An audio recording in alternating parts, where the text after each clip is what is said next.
तो आज हमारा एक न्यू डिस्कशन है जो कि पॉस्को केस के ऊपर है। तो आजकल के टाइम पे जो पॉस्को के केसेस हैं दिन प्रतिदिन बढ़ते जा रहे हैं। कुछ लोगों को इसकी नॉलेज है और कुछ लोगों को इसकी नॉलेज नहीं है। तो for the knowledge purpose I make this video to all the persons who didn't know what is POCSO. क्योंकि कई बार होता क्या है कि ना, पॉस्को के बारे में बच्चों को, यहाँ तक कि पेरेंट्स को भी पता होता नहीं है, पर जब फेस करना पड़ता है तब घर जायदाद सब बिक जाता है।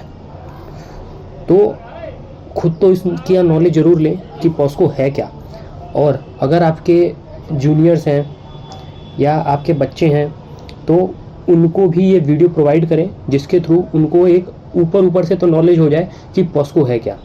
अभी सिर्फ मैं एक डिटेल वीडियो नहीं बना रहा हूँ, एक शॉर्ट वीडियो बना रहा हूँ, बट आगे मैं इसका एक डिटेल वीडियो बनाऊँगा जिसमें मैं सारे सेक्शंस को डिफ़ाइन करूँगा।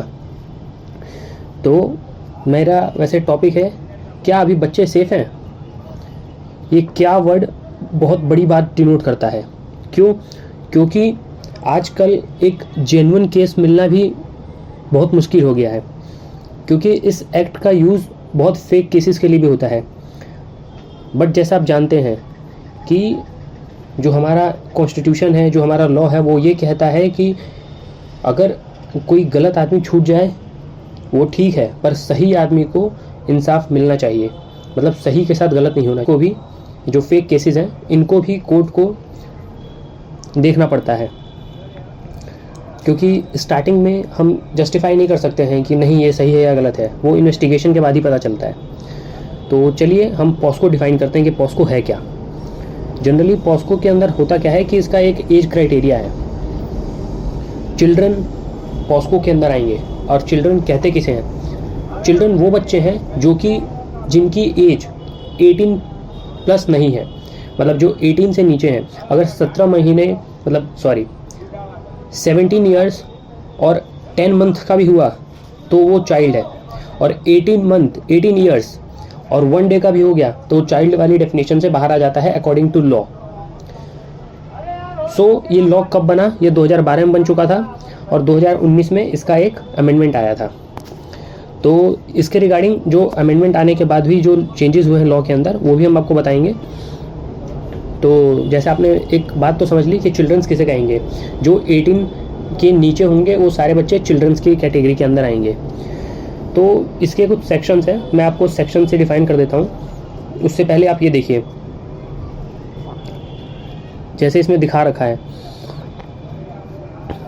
कि ये जो पॉस्को लाया गया था, ये किस लिए लाया गया था? कि चाइल्ड्स को प्रोटेक्ट कर सकें by sexual abuse, harassment, exploitation, इन सब चीज़ों से, और इंश्योर करें सेफ्टी टू द चिल्ड्रंस। और जो ये केसेस होते हैं, अगर आप इसको टाइमली रिपोर्ट करते हैं तो ये आपके लिए और अपनी सोसाइटी के लिए, दोनों के लिए अच्छा रहेगा। क्योंकि बहुत सारे ऐसे केसेस देखे गए हैं कि जहाँ पे ये अगर केस रिपोर्ट ना किया जाए तो जो इंडिविजुअल है उसको लगता है कि उसको कुछ हो नहीं सकता, और वो ऐसे केसेस को और कमिट करता जाता है। और इसमें टोटल अराउंड 42 सेक्शंस हैं, जिसमें मैं आपको अराउंड 7 to 12 सेक्शंस के बारे में डिफ़ाइन करूँगा, जो कि मोस्ट इम्पॉर्टेंट है, जो आपको जानना चाहिए एज अ इंडिविजुअल और एज अ लॉयर और एज अ लॉ स्टूडेंट, सबको जानना चाहिए वैसे तो जो सेक्शन 1 और 2 है, मेनली इसके अंदर कुछ नहीं है, ये सिर्फ डेफिनेशन देते हैं कि जो पॉस्को है क्या और किसके ऊपर ये अप्लाई होगा। और इसको जो एक स्पेशल कोर्ट फॉर्म किया जाएगा जो कि पॉस्को के ट्रायल्स को देखेगा। जो मेन इसके जो सेक्शंस हैं वो सेक्शन 3 से स्टार्ट होते हैं। सेक्शन 3 and 4, जो सेक्शन 3 और 4 है, इसके अंदर जो है ये सेक्शन 3 ये कहता है कि जो कुछ भी हो, मतलब जो पेनिट्रेटिव सेक्सुअल असॉल्ट हो किसी गर्ल चाइल्ड या बॉय चाइल्ड, किसी के साथ भी। हाँ, आप एक और बात कंफर्म कीजिए, POCSO is not only for the girls, it also for boys. जैसे मैंने आपको डिफ़ाइन किया था कि चाइल्ड 18 से नीचे कोई भी बच्चा हो उसको एज अ चाइल्ड ट्रीट किया जाएगा, और उसमें कोई भी हो सकता है, मतलब कि कोई डिफ़ाइन नहीं है कि ओनली फॉर गर्ल्स। वैसे मिसयूज़ होता है गर्ल्स वाले ज़्यादा केसेस में, बट ये बॉयज़ एंड गर्ल्स दोनों के लिए है। तो देखिए, जैसे सेक्शन 3 जो है ये डिफ़ाइन करता है कि कोई भी पेनिट्रेटिव सेक्सुअल असॉल्ट हो तो वो सेक्शन 3 के अंदर आएगा, और सेक्शन 4 में उसकी पनिशमेंट होगी। अब जो इसकी पनिशमेंट है ये भी ना अब थोड़ी चेंज हुई है। 10 ईयर्स था बट अभी भी वही है, मिनिमम 10 ईयर्स और लाइफ टाइम इम्प्रिजमेंट। बट ये तब होगा जब बच्चा 18 अराउंड 16 टू 18 के बीच में है।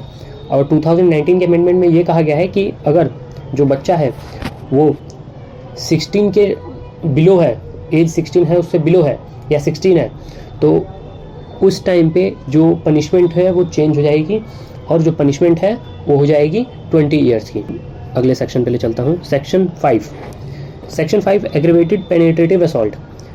एग्रीवेटेड मतलब ये आ जाता है कि इसके अंदर ना कोई आपका जान पहचान का होना चाहिए, या कोई एक अथॉरिटी होनी चाहिए, या ब्लड रिलेशन होना चाहिए। मतलब कुछ इसके अंदर ना बताया गया जैसे गैंग, कोई मतलब 4-5 लोगों का एक समूह हो, और एक मैंने बोला कि डेजिग्नेशन होनी चाहिए आपके पास, कोई आप पुलिस हो या टीचर हैं, हॉस्पिटल स्टाफ हैं, या आप बच्चे के पेरेंट्स हैं, ब्रदर हैं, ब्लड रिलेशन में है आपके, तो उस टाइम पे सेक्शन 5 लगेगा, और सेक्शन 6 में उसकी सज़ा है।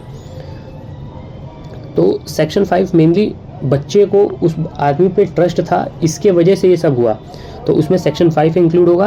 और इसकी जो पनिशमेंट है वो सेक्शन 6 में डिफाइन की गई है, जो कि not less than 20 years to life imprisonment. और कई बार इसमें डेथ पेनल्टी भी दी जाएगी, और अगर उसके अंदर क्रूएलिटी दिख जाती है, तो कि जो बच्चे के साथ हुआ है वो बहुत क्रूअल बिहेवियर था। तो 5 और 6 का सेम यही है। 5 मेन और 3 का था मेनली पेनिट्रेटिव असॉल्ट होना चाहिए। 5th में था कि बच्चे का ट्रस्ट होना चाहिए उस आदमी पे। तब अगर वो ये कमिट करता है, बच्चे के ट्रस्ट को ब्रीच करता है और ये कमिट करता है, तो उसको सेक्शन 6 के थ्रू मिनिमम 20 ईयर्स की सज़ा है। और सेक्शन 3 में भी 20 ईयर्स था, पर वो तब था जब बच्चा 16 से बिलो होगा। अब नेक्स्ट सेक्शन पे चलते हैं। Section 7 sexual assault. Sexual assault का मतलब क्या है? सेक्सुअल असॉल्ट के अंदर जैसे कि आपने जो बच्चा है, बॉय और गर्ल, इसमें कोई वो नहीं है, बस बच्चा है, उस बच्चे के साथ आप कुछ भी सेक्सुअल असॉल्ट करते हैं, मतलब कि आप उसको कुछ ऐसे गेस्चर शो कर रहे हैं जो कि सेक्सुअली किया जाता है, या आप उसको कहीं टच कर रहे हैं, तो इन सब चीज़ों में मतलब कि आपका इंटेंट है उस चीज़ को लेके। जैसे कि आप इंटेंशन समझ लीजिए कि आप ऐसे, आपका इंटेंशन है कि आप उसको सेक्सुअली टच कर रहे हैं, तो उस टाइम पे सेक्शन 7 आप पे लगता है। और इसमें सेक्शन 7 में जो फिर आपको पनिशमेंट होगी वो सेक्शन 8 में बताई गई है, जिसमें आपका जो पनिशमेंट है यहाँ नीचे देख रहे होंगे 3 to 5 ईयर्स की होगी। फिर ऐसे ही सेक्शन 9 और 10 आता है। सेक्शन 9 और 10 इसमें भी सेम वही चीज़ है, बट यहाँ पे एग्रीवेटेड आ गया। यहाँ पे भी जैसे मैंने आपको पिछले बताया था दिस सेक्शन में, सेक्शन 5 में, सेम वहाँ पे 9 और 10 में भी अप्लाई होगा। कि जैसे एग्रीवेटेड मतलब कि कोई ट्रस्टवर्दी पर्सन है, कोई एक अथॉरिटी है, एक डेजिग्नेशन है उसके पास, अगर वो ये कमिट करता है क्राइम, तो उसकी जो पनिशमेंट है वो इंक्रीज़ हो जाएगी 5 to 7 ईयर्स। मतलब कि अगर आप जानते नहीं हैं तब आपने किया है तो 3 to 5, अगर आपका ब्लड रिलेशन है, आप उनको जानते हैं, आपके फैमिली मेम्बर हैं, या आपके पास कोई डेजिग्नेशन है, आप आर्मी के स्टाफ हैं, हॉस्पिटल स्टाफ हैं, पुलिस स्टाफ हैं, मतलब आप अपनी अथॉरिटी का मिसयूज़ कर रहे हैं, आप उसके ट्रस्ट को ब्रीच कर रहे हैं, तो आप पे सेक्शन 9 और 10 लगेगा, और उस टाइम पे आपकी जो सज़ा होगी वो होगी 5 to 7 years.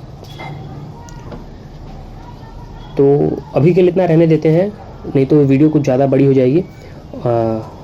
For the next sections we make another video. आप लास्ट तक इस वीडियो के आए हैं, इसका मतलब कि आप जानना चाहते हैं और समझना चाहते हैं कि पॉस्को होता क्या है। तो आप अपना एक कमेंट ज़रूर छोड़ के जाएं कि क्या मैं इस वीडियो के अंदर और ऐड कर सकता हूं, जिससे आपको एक अच्छी समझ डेवलप हो।